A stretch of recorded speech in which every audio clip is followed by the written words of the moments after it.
안녕하세요. 복리입니다. 9월 12일 화요일 오후 3시 41분입니다. 이번 영상의 주제는요. 향후 상승이 나올 수 있는 섹터는 재건주와 에너지주가 유력하다는 것입니다. 이미 지난주부터 계속 이 부분을 강조드리고 있고요. 삼부토건 SY, 금강공업 유신, GNC에너지는 보유 의견을 드립니다. 오늘은 국내 증시가 하락이 크게 나오면서 주도 테마가 모두 약세가 됐습니다.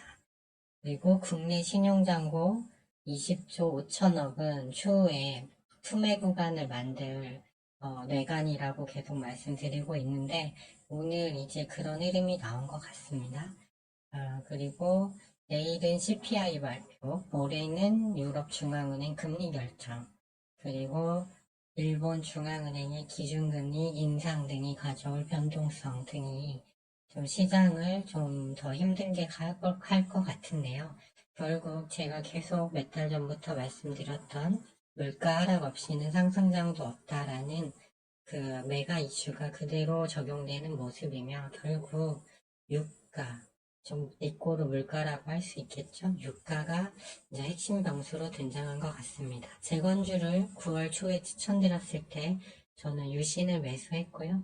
현재 10% 정도 마이너스인데 그대로 가져가고 있습니다. 네, 그러면 늘 확인하는 8개 지표를 보시면 국채금리 계속 이제 오름 추세고요. 유가도 오름 추세입니다. 그리고 달러도 어제 그 중국 인민은행이 위안화 개입 소식 이후에 좀 반등이 다시 나오고 있는 모습입니다. 천연가스는 호주 쪽 파업 여파로 올랐다가 음봉 나오고 있고요. 나스닥 선물은 어제 테슬라 호재로 상승한 후에 보합권에 머물고 있습니다. 그리고 비트코인은 다행히 소폭 올라왔네요. 네, 여기까지 올라와야 숏을 치는데 일단 올라온 상황입니다. 국내 증시 오늘 보면 외국인이 안 사면 국내 증시 어렵다 했는데 외국인이 오늘 한 4,400억 정도 매도를 했네요. 그리고 신용잔고가 20조 4,912억입니다. 그렇기 때문에 이거는 한 2조 정도는 어떻게든 처리가 돼야 갈 수 있다 이렇게 보고 있고요. 예탁금은 51조까지 줄어들었는데 계속 더 내려갈 걸로 보고 있습니다. 오늘 보시면 로봇주 이제 거의 끝날 때 됐다고 말씀드렸는데 오늘은 로봇, 신규 상장, 인공지능, 그 다음에 자율주행, 호재 나왔는데도 밀렸고요. 바이오 제약, 철강, 원전, 반도체, 중국 소비주 할 것 없이 다 밀렸습니다. 그래서 이제 시장은 이 시점에서 이제 가격 메리트는 있는데 이슈가 나올 만한 섹터를 또 찾겠죠. 템 순환매 장세니까요. 테마 순환매 장세니까. 그렇지만 이제 다른 섹터들은 좀 다 탈락하지 않았나 이렇게 보여지고요. 이제 유가가 100불까지는 일단 간다고 보기 때문에 에너지 쪽을 좋다고 말씀드렸는데 이번 주말에 추천드린 GNC 에너지는 이격도가 거의 없습니다. 그렇기 때문에 현재 보유 물량은 그대로 가져가셔도 된다 이렇게 보여지고요. 오늘 흥구서구가 오르지 않을 자리에서 반등이 나와버려서 천연가스 대장주 GSE도 좀 따라가는 흐름이 나왔지만 지금 천연가스는 아직 오른 게 없거든요. 그리고 유가도 바로 막 95불까지 가는 게 아닙니다. 작년에 곡물주와 유가 관련주를 매매한 제 입장에서 봤을 때 계속 아래 위로 흔들면서 가야 되거든요. 그렇기 때문에 지금 이거 장기적으로 에너지주는 좋게 보지만 타점에 와 있는 건 GNC 에너지 정도뿐이고 급동류화 정도는 좀 더 내려오면 한번 타점이 오지 않을까 그래서 이쪽은 그렇게 일단은 보고 있습니다. 그리고 재건주를 좀 좋게 보는 이유는 미국이 만약 유가가 여기서 계속 오르게 되면 연준이 아무리 연내에 추가 금리 인상을 하지 않는다고 했어도 결국은 올릴 수밖에 없는 상황이 됩니다. 지금 물가 최대 변수는 유가기 때문이죠.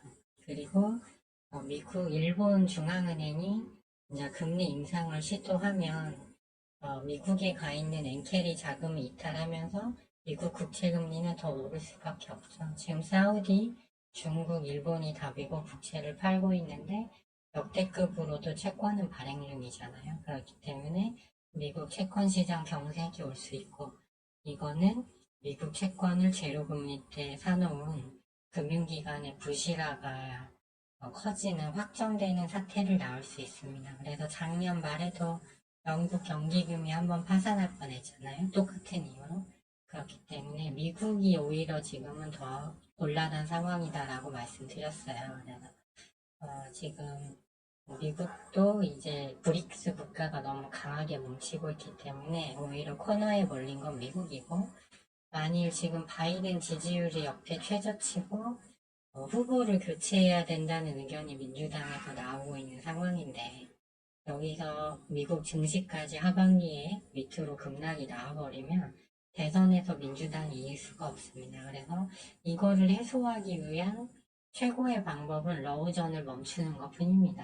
러시아의 승리를 인정하고 다시 기존 체제로 복귀하는 거죠. 일단은 그렇게 해야 경기도 살고 뭐 유럽도 살고 모두가 다 해피해질 수 있습니다. 그래야 리스크가 다 밑으로 내려가지 물가가 올라가면 얘는 답이 없어요.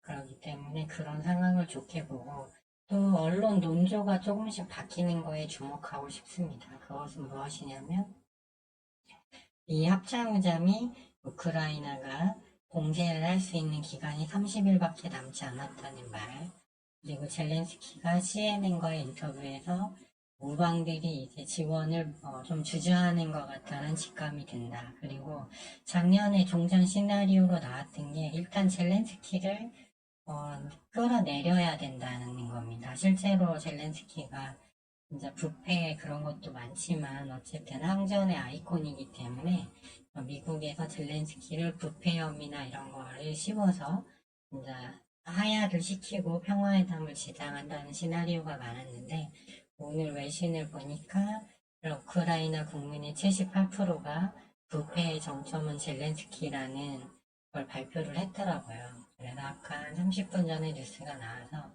이 뉴스 변화 기조에 좀 주목해야 되지 않을까 이렇게 보여집니다. 미국은 이번에 러시아, 북한 회담을 두고 무기 거래하면 제재하겠다고 하는데 러시아 제재 그렇게 했는데도 GDP가 2%가 상승했어요. 러시아는 전혀 타격을 입지 않고 있고 북한에게 더 가할 수 있는 제재조차 없습니다. 그리고 사우디에는 지금 핵개발을 도와주는 조건으로 이제 이스라엘과 좀 친해지고 해라라 이렇게 이 정도로 미국의 위상이 지금 많이 떨어진 상태예요. 그렇기 때문에 러우전을 계속 끌고 가면 유럽, 중국, 한국 다 어렵지만 미국도 어렵고 민주당 재선도 어렵다. 그렇기 때문에 다른 섹터는 일단은 제가 말씀드렸죠. 제 기준에서 좋은 자리가 없다. 그리고 에코바이오 같은 경우랑 GNC 에너지는 주말에 월요일 시초가에 비중 10%씩에서 스윙으로 가져가셔야 된다고 했는데 에코바이오는 월화 어쨌든 시세가 낮고 이건 어제 고점에서 매도 하시라고 했고 GNC 에너지도 매수가 대비해서 그 가격대에서 잘 움직이고 있습니다. 그리고 삼부토건 같은 경우는 아직 일봉상 21선을 깨지 않았습니다. 그리고 오늘 거래량이 6월 들어서 최소 거래량이에요. 그래서 댓글에 어떤 분이 어제, 호재가 월요일날 많이 나왔는데 왜 주가 상승이 안 나오냐는 질문이 있었는데 일단 거래량이 없었습니다.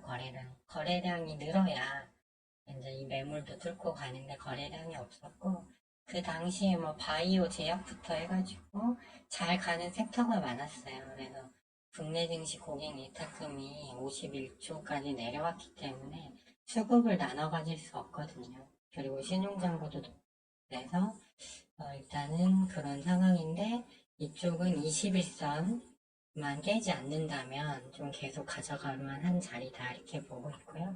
SY는 신용이 좀 높아요. 3분은 아예 신용 자체가 막혀서 신용이 없습니다. 0.4%밖에 없어. 근데 SY는 어제 고점에 물린 물량들이 또 있었기 때문에 아마 이 하락을 견디지 못했을 거예요. 근데 오늘 보면 거래량이 매우 적었죠. 그리고 5일선은 살짝 했지만 아직 21선이 올라오고 있기 때문에 지금 재건주를 던진 시점은 아닌 것 같다 이렇게 보여지고요. 호재가 언제 나올지는 저도 알 수 없습니다. 하지만 딱 이런 상황에서 만약 이 호재가 나와준다면 그때는 모든 수급이 다 재건주로 올 수 있는 상황이기 때문에 당분간은 재건과 에너지 쪽만 모니터링 하면서 가고 그리고 비트코인 하방 자리를 보자. 이렇게 전략 설명을 드리고 싶습니다. 지금 이렇게 파란색이 많은 장세가 좀 오랜만인 것 같지만 작년은 1년 내내 이랬습니다. 그래서 만약 유가가 100불을 넘어서 혹시나 110불까지 가면 이제 매일 이렇게 파란색을 보시게 될 거예요. 근데 그때 유일하게 이런 게 없었던 섹터가 에너지와 곡물이었거든요. 근데 곡물은 지금 역대 선물 가격이 최저가입니다. 그렇기 때문에 모멘텀을 받지 못하는 거고요. 어쨌든 지금 유가가 올라오고 있기 때문에 이쪽이 힘을 받고 있다. 뭐 이런 정도로 이해하시면 되겠지만 지금 이제 에너지는 매수 타점은 아니다. 그렇게 이해하시면 될 것 같습니다. 지금까지 시청해주셔서 감사하고요. 저는 내일 다시 영상을 갖고 찾아뵙도록 하겠습니다.